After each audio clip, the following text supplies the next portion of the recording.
भाई साहब खेसारी लाल यादव के एगो बोलबम के गाना आई का मस्त गाना बा। ओ हो देखिए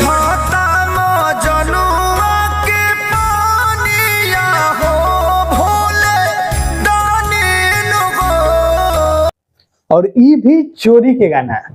कुछ हफ्ता पहले आशीष यादव के गाना आई रहे यारवा भर्ती पटनवा में, और वही गाना से पूरा म्यूजिक सेम टू सेम एकदम उसी पर देख।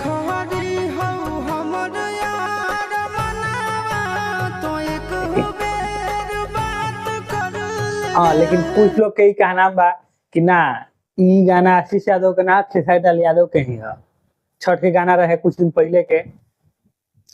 तो भाई साहब हम ई बात कहल चाहते नहीं, मान ली आशीष यादव छोटा मोटा गायक बड़न, और पहले गाना गावल रहे गा दिलन फिर से, ठीक।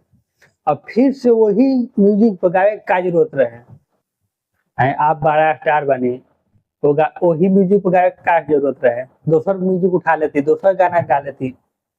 गाना की कमी रहे कि राइटर की कमी रहे लिखे के म्यूजिक कमी हो रहे यार, कम से कम अपन पर्सनालिटी का तो ध्यान दे जा। खेसारी लाल यादव सुपर स्टार, और गाना पहले जो म्यूजिक पर गईले बड़ा फिर से वही म्यूजिक पर। अरे कुछ नया म्यूजिक ट्राई करो बस। भाई अगर कुछ अच्छा बोल रहे हो तो वीडियो को लाइक करता जा। Thank you.